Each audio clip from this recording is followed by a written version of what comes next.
uh, on the state visit of the President of Portugal to India. The President of Portugal, His Excellency Mr. Marcelo Rebelo de Sousa, will be paying a state visit to India from 13th to 16th February at the invitation of Honorable President of India. He will be accompanied by a high-level delegation. This will be President Marcelo's first visit to India.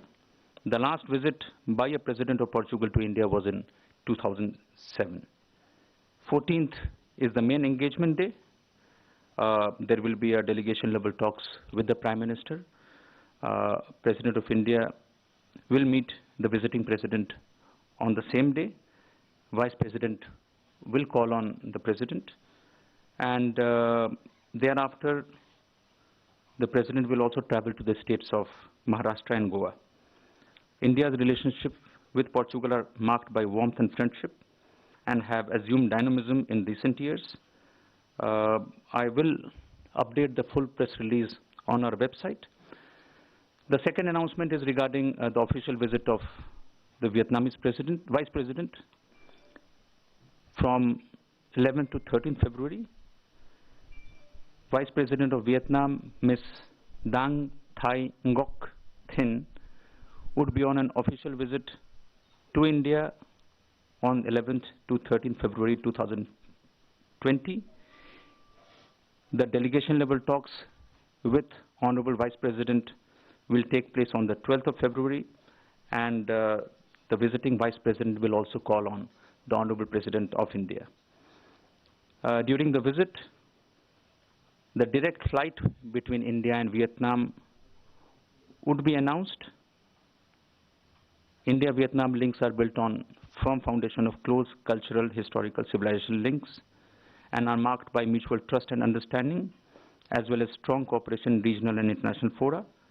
The visit of the Vice President would strengthen the comprehensive strategic partnership established in 2016 between the two countries.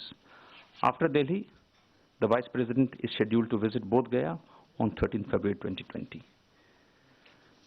On the update, you see, you are aware that the situation is being reviewed by the Government of India at a high level on a regular basis. Ministry of External Affairs, in coordination with other ministries and institutions, we have undertook a very comprehensive, very elaborate and very proactive steps following the coronavirus outbreak in China. We have successfully carried out evacuation of 640 Indian nationals and 7 nationals of Maldives on 2 flights. These Indian nationals, they belonged to the city of Wuhan and nearby areas, and who did not show any symptoms of any illness. It was a complex operation, as you are all aware, and we do appreciate the support and facilitation extended by the Government of China during this exercise. We have also issued regular advisories on this issue. You are aware that we had asked Indian nationals to refrain from traveling to China. There was an update yesterday that people traveling to China henceforth will be quarantined on return. Separately, travel to India from China on e-visas, they have been temporarily suspended. And we have also announced that all existing e-visas are no longer valid. Similarly, the normal visa which have been issued, they are also no longer valid. Those who have compelling reasons to visit India, they should contact our embassy or their nearest consulates to apply for a visa. The visa section of our embassy and consulates, they will extend all possible facilitation. You see, when we started this exercise, I shared with you last time that we did contact the people, the Indian nationals who were living in the city of Wuhan and also in that province.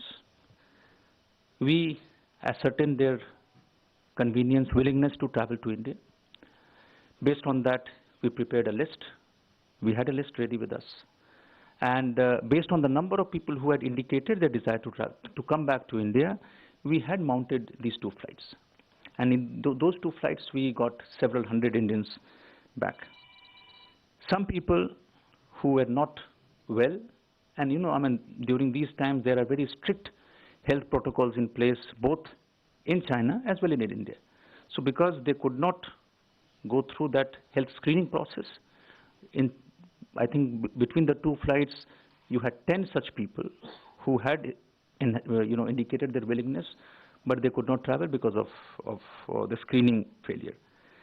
Where are we now? Number one, that and of course, apart from these 10, there are several other people who are in that province who chose to stay back. Of course, in the wider Chinese mainland, there are several other people, hundreds and thousands of people. But we are talking about Wuhan and Hubei. We got in touch with the Chinese authorities. I'm talking about the people who stayed back, the 10 of them who could not come back in the flight.